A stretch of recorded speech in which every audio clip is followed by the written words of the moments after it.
Welcome to Inside Social Care, the podcast that takes you behind the scenes of the care industry. Join us as we explore the challenges, celebrate the triumphs, and shine a spotlight on the incredible people who make up the social care workforce. From personal stories to policy deep dives, we're here to give you an unfiltered look at the heart of our communities. This is Inside Social Care, and this is where we start the conversation. My guest today has, for almost 10 years, been the CEO of the National Care Forum, where she's worked tirelessly to represent the interests of not-for-profit health and social care providers across the UK. She's the chair of the Global Ageing Commission, a trustee of the Care Workers Charity, has been awarded an OBE for services to social care, and is, I believe, a Monty Python enthusiast. Welcome to the podcast, Vic Rayner. Thank you, Charles. Delighted to be here. Yes, that's good fine. Lovely introduction. I'm not a trustee of the Care Workers Charity anymore, unfortunately. Also, you might want to update your LinkedIn. I will, definitely. Did I miss anything? Because I know that you do a lot of stuff, Vic. So yes, yeah. Did I miss? Well, no, I don't think so. The Global Ageing Network. I've been chairing that for a couple of years, and I've just completed chairing the Care Provider Alliance, which I was chairing up until the beginning of this month. In fact, September. So, doing that. And other than that, just loving life. Loving life. That's good. Don't we all? So your role running the NCF. Yeah. I'm sure most people know what the NCF is, but could you just give us the potted summary? Yeah, of course. So National Care Forum is the full title for the NCF, and we're the membership body for the not-for-profit care and support sector. So our members come in all shapes and sizes. So charities, housing associations, what are called LATCOs, non-shareholding KICs, whatever form of not-for-profit organisation, they can be members of the NCF. They provide all sorts of different types of services, day services, residential care, nursing homes, home care, extra care, supported living, etc. All the different forms of social care that you can imagine. And they also, because of their roles in communities, they very often provide a huge amount of unregulated care, doing advice and advocacy, homelessness services, mental health provision that's non-regulated, etc. So that it's brilliant because they are an extraordinary, diverse group of members. They're incredibly committed to what they do. They're value-based, they're value-driven. When I go to see them, which I do as regularly as I possibly can, I'm always overwhelmed by often the length of time they've existed within communities, the breadth and depth of the services they offer across the communities that they serve, the specialisms, the added value that they bring through fundraising, use of volunteers, whatever it may be. They're brilliant, and they're all over the country, and I have a huge pride in advocating for them and working with them. A very important part of, I guess, the adult social care infrastructure, but I imagine a part that's particularly under stress and requires the work that you do, I guess. Is that fair? Yeah, I mean, I think it's fair to say all parts of the sector are under stress.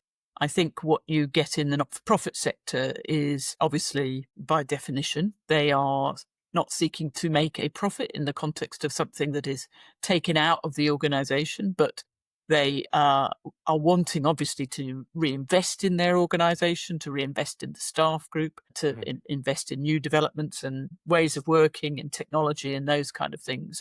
And I think the pressure for them comes particularly when they can see that there are opportunities to change, develop, strengthen their offer to the people they provide care and support for, and they don't have the resources to do that. Yeah. Do you like your job? Yes, it's hugely... What's your favourite thing? What's the best bit? Well, I mean, free lunches. No, definitely not. Definitely not. Or cups of tea. Yeah. Endless cups of tea. But so take us to Twickenham and take us to Wimbledon, things like that. Yeah, that's not coming my way. None of those things. However, what I do really enjoy, I think, is the things you'd imagine, I would say, like meeting people, meeting the people who receive care and support, meeting the workforce, meeting the trustees, and I quite often get to meet trustees and boards, meeting the people who have sometimes inspired the origin of a charity. You know, there's some extraordinary people. Yeah. I think I get very excited about technology and get very interested in what the future might hold. And I think what I get from our members, I suppose, is that generosity of time and willingness to share. And when I see members work together to kind of build something bigger, whether it's ideas or sharing resources, whatever, that's really interesting. I won't ask you about the worst bit, but Maybe I will. What's the worst bit? I think the worst bit is, like you said in your lovely warm introduction, you said I'd worked here for nearly 10 years. And that's extraordinary. That to me is always a big surprise. And I'm coming up to a period when I'll be able to say my tenure jokes. My tenure here has been 10 years. Yeah, exactly. So you mentioned Monty Python. They needn't worry. But yes, I'm coming up to that. But prior to that, I worked in the supported housing sector and ran a membership body in there. And there is, unfortunately, a sort of cyclical series of events. So really, there's not, there isn't a million different ways you can do things. So we talk about integration now, like we're really excited about neighbourhood health services, and and there's just a bit in the back of my mind that says, isn't this the same as place-based approaches to delivery, or isn't this the same as lifetime neighbourhoods, lifetime homes? There's a lot, and I suppose that's I have to suppress that bit of me that is like, God, haven't we just been round this loop a bit before? And I think the difficulty is that the problem is that each time we come around the loop again, we've got less infrastructure behind it. So, we're trying to talk about prevention again, and we're trying to talk about, building community resilience and support through neighbourhoods, etc. But we're doing that having lost 15 years of vital services, that local authorities have cut away, or health services have cut away, or charities that have gone in the last 15 years. So we're trying to get excited about the same ideas and principles, knowing that actually the things that enable it to happen don't exist in the same way that they did before. So that, I think, just thinking that kind of, how can we do this? Why do we need to do it again? Why do we need to? How can it be different?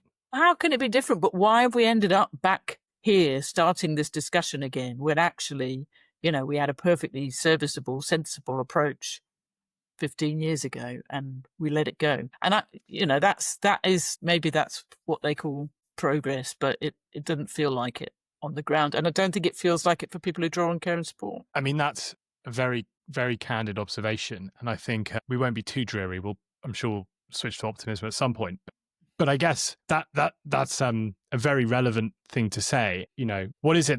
What is that drives that? Because are we going to be in that kind of cycle forever where, we've got this perpetually increasing need for services, and actually the services that social care delivers become more and more important as, we have demographic change and all that kind of stuff. But actually the pressures on the sector that come from broadly funding and actually the workforce, as people get older, there are more people requiring services and fewer people able to pay for them, right? And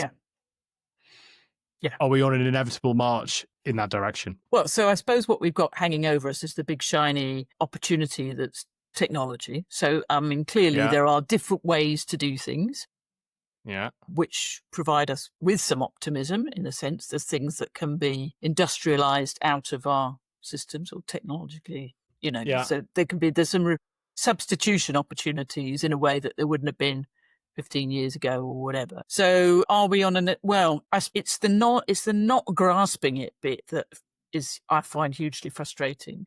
Well, from central government. Well, I suppose it's central government, but it's all of us in a way, isn't it? I mean, central government is only there because we voted them in, and we voted in people who we've got very used to expecting, and we're getting much worse at that in a way, expecting short-term responses to things. So we want to see the electorate we've got in front of us, the people we've elected in front of us, doing things quickly that have an impact on us. Well, if you're trying to set up a plan for an ageing population, which we, let's face it, we've known that the population would age since they were born in 1920 or 1930. It's not a big surprise, is it? Demography is destiny, as they say. Demography is destiny. But it hasn't been the choice of, the political, we haven't demanded that the political parties take responsibility for that and, put aside what we might need to make that a reality. It was a great shock to me. You're very wise, Charles. You probably knew this, but I had always imagined that the tax I was paying was going into a pot for my pension. It was a great surprise to me to discover actually, no, not at all. It's a Ponzi scheme. Yeah. No, but it is. It is. So those kind of things are, I don't know. I mean, maybe that's the part of it. Anyway, the reality is we are trying now to fast forward to 2025. We are trying to grapple with the fact that we have exactly that description you have, significantly growing aging population, significantly growing population of younger people with significant disabilities, and a shrinking working population. And in some parts of the country, that is an absolute crisis point already. And we've got another 10, 15 years. I can't remember when there is a sort of tipping point, and I think it's late 20s or early 30s when the demography shifts slightly. But, we've got a lot of years when we will have a lot more people who need care and support than we've got people who can deliver. There's on your you cite a study by the Health Foundation on the NCF National Care Forum website, looking at essentially demand for social care over the next 10 years. And I think that their numbers are that by 2035, so 10 years away, just to keep the current level of services, but to deal with the increasing load of an aging population, there will need to be an extra 9 billion in social care. So and maybe social care off the top of my head, total spend is like 26 or 29 or something. So about a 30% increase, which sounds like catastrophic and huge. But when seen in the context of, let's say, the NHS budget, 200 plus billion, it's like not that big. And it's, an extra 9 billion gets added onto the NHS budget like that. That's like a couple of years of inflationary pressure. So, I think, and maybe it's something we'll backtrack onto why we do have this perpetual cycle and why governments kind of keep kicking the can down the road and not solving it. It does somewhat feel like my opinion, and I know I'm interviewing you, but my opinion is that very weird. Sorry, I'll calm down. But social care never has been and never will be a vote winner. It might be a vote loser. Yeah. Because as people indeed. might lose their house or a death tax, but unlike the NHS, which parties will win elections based on their plan for the NHS, how do you get social care in that sphere? Well, there are many, many wise luminaries who have reflected on this, wiser than even you or I, and it is difficult to do that. And I think just a reality check to your figures there. That is what the state pays for social care. Don't forget the vast tens of thousands of people, who are hundreds of thousands of people who are paying for their own care as well. So there is a very, very significant kind of amount of money that is spent on care. And that figure that you quote doesn't include health funding onto care either, which of course is an ever increasing amount through Better Care Fund, CHC, and various other things. But how do you get social care to be the thing that people care about? Well, I'm not sure it becomes a vote winner, but then if it isn't the thing that sort of is central on the manifesto, I think it must be patently obvious to government that if they don't address social care and think about social care when they're making all their other policy decisions, i.e. have that think social care first kind of approach, then the costs and implications down the line are huge. I mean, if you thought about things, if you thought about social care first through the lens of things like transport policy, you could be envisaging how do you want society to move around. I mean, if you go to Japan, I went to Japan earlier this year. It was very interesting. Got to go into a care home, a pleasure, but I've still went to do a bit of care home holiday. Visiting. Yeah, well, and really interesting to see how older people were engaged in society more, many more visibly, more older people working, etc., etc. But in parts of Japan, they've redesigned the whole transport system to ensure that older people can get places, can get to the shops, can get around, whether by design or default. I was really interested to see that around the streets there wasn't a lifted pavement in the same way that there is here in the UK. So in Tokyo, in places that there was just a flat road with a line dividing off pavements. Which therefore then allowed people in wheelchairs or on bicycles, lots of older people are on bicycles getting around, or buggies or whatever, could get in and out of shops without having to go up onto a pavement, creating another kind of mobility barrier. So interesting.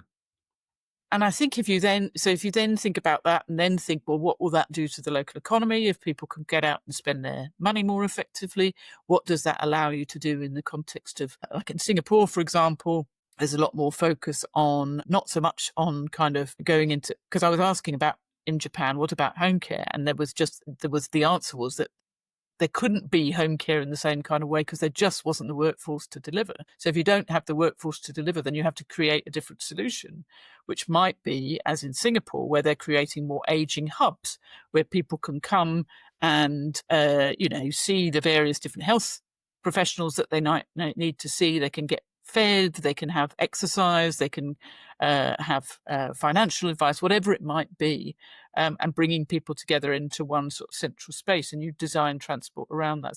So I think that there are, so that would be a sort of kind of applying a social care lens to those different scenarios, and you could do the same in the context of housing and education and all sorts of areas. Japan's a very interesting case study because they're sort of like a harbinger of things to come, in that their demographic pyramid, their population pyramid is about 20 years ahead of ours. So, yes. And they like technology and things like that. But also in Japan, they've got very low reliance on like an immigrant workforce, right? So they've really had to kind of create a model for looking after people. Yeah. And South Korea, I believe, will overtake Japan in terms of an aging population quite soon. So, there are other parts of the world that we could be looking at. And interestingly, through my work in the Global Aging Network, I'm also now closely connected with countries which haven't previously had significantly older aging populations, like parts of Africa and India, where actually we should be looking, because technology is playing a role because the infrastructure isn't there. So sometimes if you've got an infrastructure, you use an infrastructure. And let's be real, everybody who's part of the social care sector has an investment in the infrastructure as well. Sometimes a very personal investment if they're owners, but, we've got jobs in the sector, we've got, so actually challenging that is challenging the things that people do each and every day. Whereas in India, for example, colleagues I've talked with there, where there hasn't, particularly in rural areas where there is just not there's not a social care infrastructure at all, app-based technology and things, but people do have mobile phones. They're using that to keep connected, to measure vital signs, all those things that currently we rely on humans to do. Fascinating. I think, we worry about, people mention demographic change as a sort of like interesting side note, but it is a significant ongoing march towards the inevitable. And if society feels like it's kind of breaking a little bit as it is, with funding pressures, it's not going to get better. No, and again, I mean, just back to the sort of think social care first, when we're thinking about climate change, for example, actually the things that terrify me when I'm looking at all the sort of natural disaster stuff is what happens when that is happening to people who are living in a care home. Well, there's a kind of obvious focal point, but what about all the people who are at home and isolated and unable to get upstairs if they need to? So actually thinking about your policy agenda through that lens, I think, does what we say we always want to do, isn't it? Society will be judged by how it treats its most vulnerable. Well, actually, you need to create policy through the lens of envisaging not just the most vulnerable, but the way in which we can support them. Which I think brings us neatly onto the first of the NCF's 6 pillars.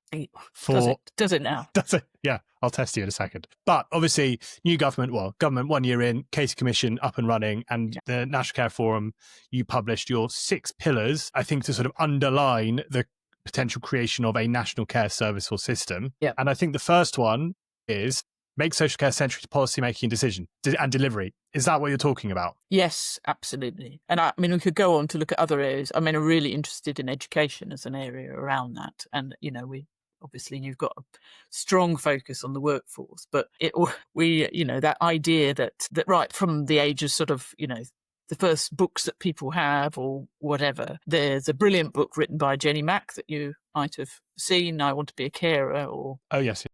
But to my knowledge, that's the first book of that kind against a backdrop of, probably several hundred books about how to be an astronaut, or several thousand books about how to be a train driver or a truck driver, Whereas actually, if we could get people excited and enthused about that care as a career from that very early age onwards, if we could be If the sort of digital technology projects in schools were all about how do you support somebody with a disability to open their door, we could create a whole curriculum that was themed around developing society that works better for people with care and support needs. And I think we don't do very much of that at all.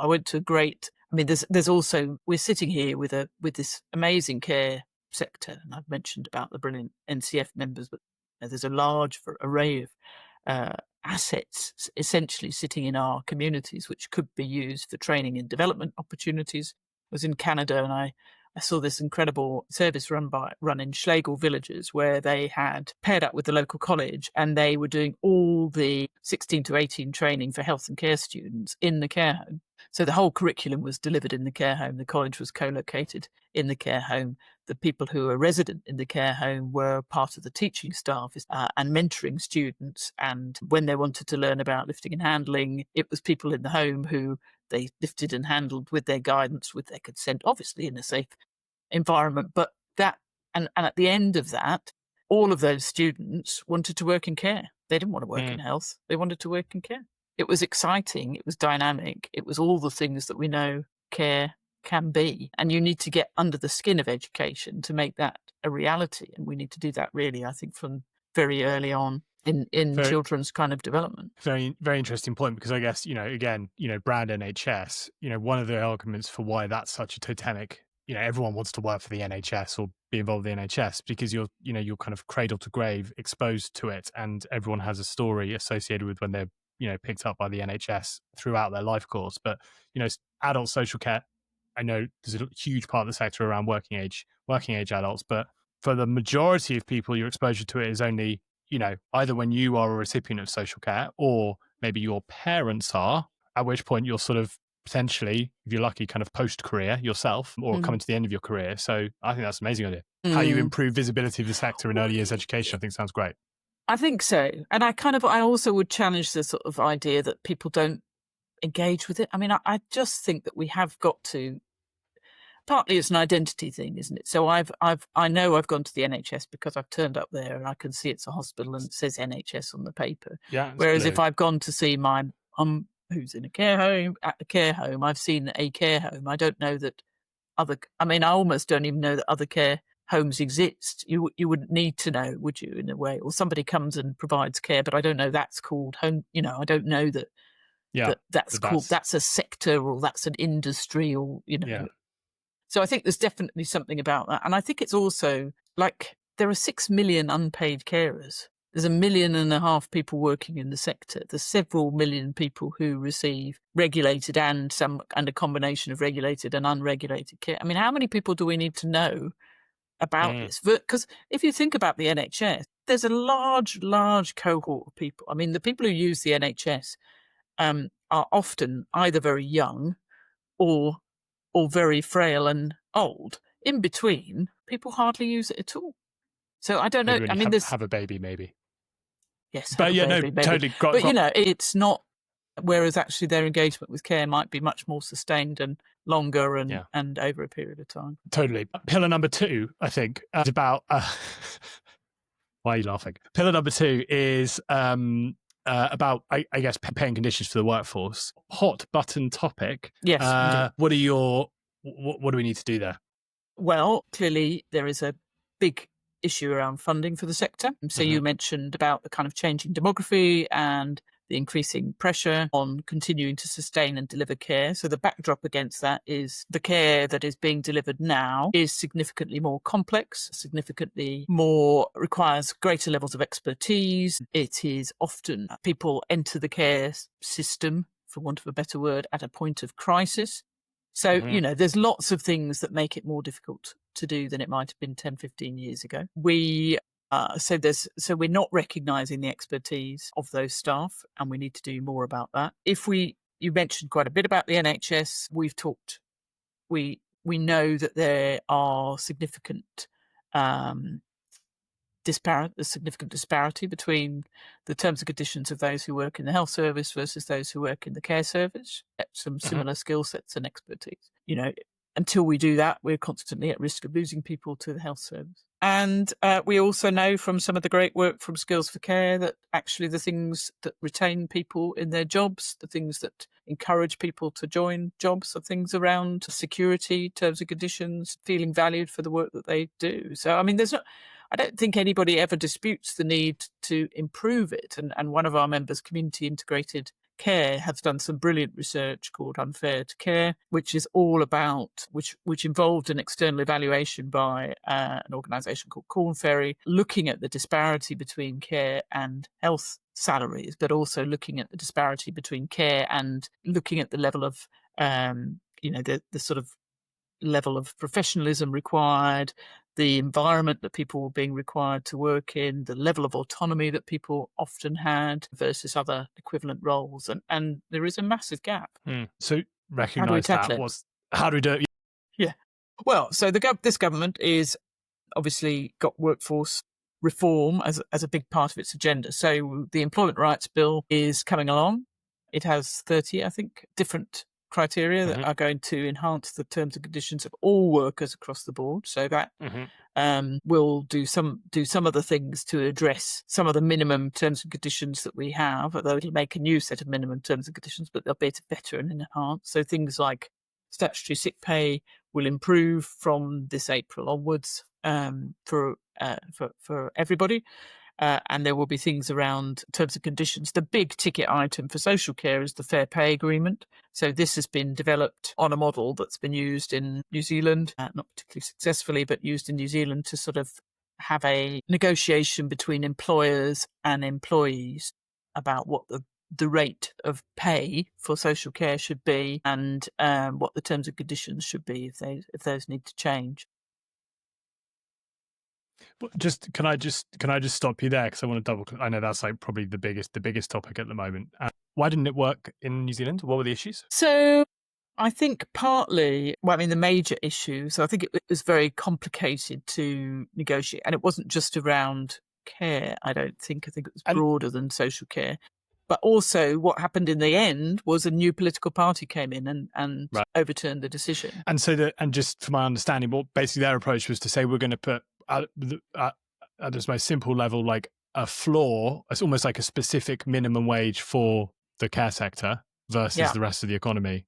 And that was negotiated between employers and employees. And you could see a bit of that has happened in Scotland. So there's a Scottish rate of pay for care workers. It doesn't apply. It hasn't looked at terms and conditions, as I understand it, in the same way, but the kind of basic pay. And that basic pay change has gone through a commissioning route. This would be done differently because this would become an employer responsibility, and it would be adjudicated or enforced through the Fair Work Agency. So it would be, if you employ somebody who meets the criteria of being subject to the Fair Pay Agreement, then you need to be paying them at that rate. It is a floor, as you say, it's not a ceiling. So I think it's slightly different to something like a spine that you might see in the NHS or other areas, but it's like an agenda for change, pay scales. Or NJC or something like that. But it's more of it is a floor, and obviously the biggest challenge is how's anybody going to pay for that, particularly in publicly commissioned services, but equally I would argue in self-funded services where we know from government reports, Health and Social Care Select Committee, Consumer Market Authority reports that there is already a significant disparity between self-funding rates and commissioned rates. And actually, all of those additional costs sit on self-funders, then that's going to cause a huge difficulty for them in terms of paying for their care, and that might mean delays in terms of people entering care, etc. And of course, the idea is then, the government, and that's part of what's happening at the moment, is a wait to see what if any announcement there will be about the funding envelope for a fair pay agreement in this spending review, and then what the longer term commitment would be towards that. Because obviously for employers, once you enter a negotiated arrangement in that kind of way, there is an expectation of an ongoing commitment to that, and the funding needs to follow that. Would you say this is the biggest issue affecting your members at the moment? I think it's No, the most probably. uncertainty, right? I mean, I think there's a huge level of uncertainty about lots of things. Clearly, people have been very impacted by all of the increasing costs, full stop. So national insurance costs, increasing energy costs, food costs, increasing travel. There is, I mean, what is deemed sort of care inflation. So the sort of costs that are measured in the inflationary budget are not the same ones that care organisations experience. Their inflationary rate is higher. They have more people perhaps on national minimum wage, so inflationary pressures around that are more extreme. So definitely there's that. I think there's a lot of uncertainty that comes with a fair pay agreement. I think it would be until a consultation comes out and until it's possible to talk more clearly about what a negotiation might look like, what would be in scope, who's in scope, who's not in scope, what does that mean for, is it just regulated care, is it broader than that, is it just frontline staff, is it broader than that, is it just pay, is it broader than that? It's difficult to kind of quantify the anxiety that needs to accompany it. A lot of unknowns. Yeah. But again, back to the same principle.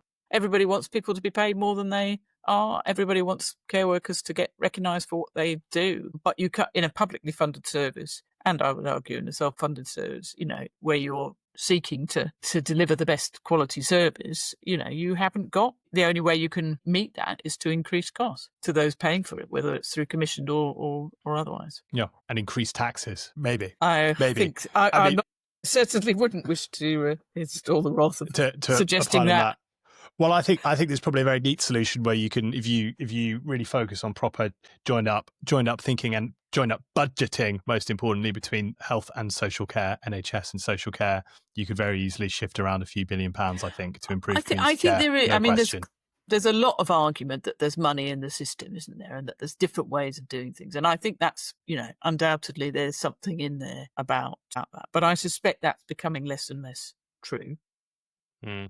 In a way. And I also think that this back to the original discussion in a way. Why doesn't anybody care about this? Because the solution is like 25, 30 years of planning this. If you look at countries like Germany, where they put in sort of social insurance models 25, 30 years ago, and they're still struggling to make it work in the context of the demands of the community. So without that kind of forward planning, it's really, I think that's the sort of existential questions or whatever it might be. And taxation may be part of the solution. But as you've rightly started off with, if we've got less and less people to tax, if there's less and less people working, and, if we do end up, as many would predict, in 10 years with sort of national basic income type approach, I don't know what's the tax revenue look like in that context. Well, as some people say, basically we're screwed unless technology and AI come over the hill to save us. Let's all keep that hope going. I mean, I'm not sure if I necessarily want to live in that kind of dystopian future world, but I think, when you look at how you, make sure there's the revenues to support those kind of the things that we need to spend money on, it can really only come from increasing productivity via, ideally, technology and AI. Anyway. And doing things like, we spend quite a bit of time, don't we, thinking about public health interventions around young people. I mean, there's lots of public health interventions that could be around older people, for example. I mean, you will know from your expert background that if we can do things to improve people's core strength, if we can do things to, maximise people's ability to eat well, stay hydrated, not get constipated, not, all of the very unglamorous kind of end of the spectrum, then that actually saves huge amounts for. I mean, I went to I sound like a really boring kind of travelogue, and I'm going to. So when I was in Norway, I was really interested to hear that they had worked out that incontinence cost the health service approximately 2% of its overall budget. So actually, if you could address something significant. What did you say the health service budget was? 200 plus, 200. Yeah. So what is 2% of that? Let's just give you a 4 billion. 4 billion. So if you could, if you could release 4.4 billion, just quite a lot of money, but per year on tackling incontinence earlier with more effective approaches, then actually, what does that do to dignity? What does that do to people's ability to hold down a job, to to participate in society, to be mobile, to stay active, to be healthy. Exactly. Yeah. Versus what potentially the other sort of side of the coin is to say, actually, we can't afford to stay home with a catheter or something. Stay home with a catheter. We can't afford to come around and have care visits, or we haven't got the workforce to do, that. And where does that leave people? So I just think that there's yes, you can move money around, but actually I think we've got to think very fundamentally about where technology might have its biggest impact. I think we need to kind of move ourselves on from this conversation, which says, gosh, if we had wouldn't it be terrible if we were surrounded by robots and they were our only communication? And where's this kind of workforce to do? I mean, if we think that home care or care homes is providing kind of isolation and loneliness, if we think home care is providing us support for isolation and loneliness, we're thinking about it in the wrong way. If we want to tackle isolation and loneliness, we have to think about how we tackle isolation and loneliness, not to sort of push back against the technological solutions that might address some other, free up people to do other things. There's lots more we could talk. We were meant to talk about workforce and technology. We haven't really touched on those, Vic, but whatever. We can do it again another day. Great. We could do it again another day. But you don't sound like a travelogue. And I think it is very interesting to see international comparators and see how other societies have tackled some of the issues that maybe we're facing now or are going to face in 10, 20, 30 years' time. Where's just actually from a personal point, where are there any good resources on that? I would love to read more about, how Japan and Germany and Norway and India are solving some of their problems. Is this all from your Global Aging Commission work, do you think? Partly from the Global Aging work, partly from working with sort of brilliant suppliers who are interested in and working in different parts of the world, partly from reading and talking to different people. I mean, I don't think there is a sort of single source of that, but wouldn't that be great? Why don't we work on that? And I mean, what there is from a kind of research perspective that I'd be delighted to kind of highlight is there's something called the Global Observatory on Long-Term Care, which is done by the amazing Adelina Comas-Harris, supported by LSE, and that as a sort of resource for research, for academics and people interested in research to go and have a look at where there are research examples. And, lots of research will tell you that lots of tech doesn't do the things that you expect it to do. So that's as important to learn as anything else, isn't it? That actually some of the things that we envisage might be fantastic kind of support for people don't land in the way that we imagine. But, that's how you learn, isn't it? I think we've got to kind of work our way through some of that and share and learn from each other. And I'm hearing now, I mean, which I think is the next stage, isn't it, of people with that level of curiosity about tech. And AI is a brilliant example of that, isn't it? Because we can all think about using it in all sorts of different creative ways, but using things like Alexa, using things like Google Play, those kind of everyday bits of kit and envisaging how they might support people to live more independently. Somebody's in a care home, and I'm just mentioning my mum was in one, and I know her neighbour there, her family bought Alexa, and they are using that to support her to make phone calls home. The easy kind of things that stop then her having to ring the call bell for somebody to come and help, re-up. So I think those kind of very easy access opportunities for technology, we should be grabbing those with both hands, learning, of course, doing them safely, working through that. And it just, I know we've got to come to an end, but just with that in mind, I just wanted to mention something we're doing with the University of Liverpool, where we have created a social care test bed. So we're working with members there, and we're really keen to work with those members and people who are developing new innovations in the sector that they want to test out in social care settings and learn from that, work with the university, work in partnership to encourage take-up, so that we're not sort of seeing these little pockets of new developments happening over and over and over again. We can all learn in one space. You can commercialise them properly, scale them. And because that's, solutions. That's pillar 4. I know we've not got time to get to it, but in a sense, what we can also demonstrate is that social care is a massive contributor to the economy. We know it contributes 60, 70 billion plus, but actually, how much more? How do we capitalise on the fact that we've got Europe's fastest growing ageing population? We're going to learn things first here. How can we also learn the solutions and share them more broadly? Great. Right. I think that probably brings us to the end of the conversation, Vic. That's been absolutely fascinating. Great. Thank you. Last point before we go. a point or a moment of optimism for our listeners about the future. Social care has people, brilliant people in it. Let's just go with that. It's got brilliant people in it.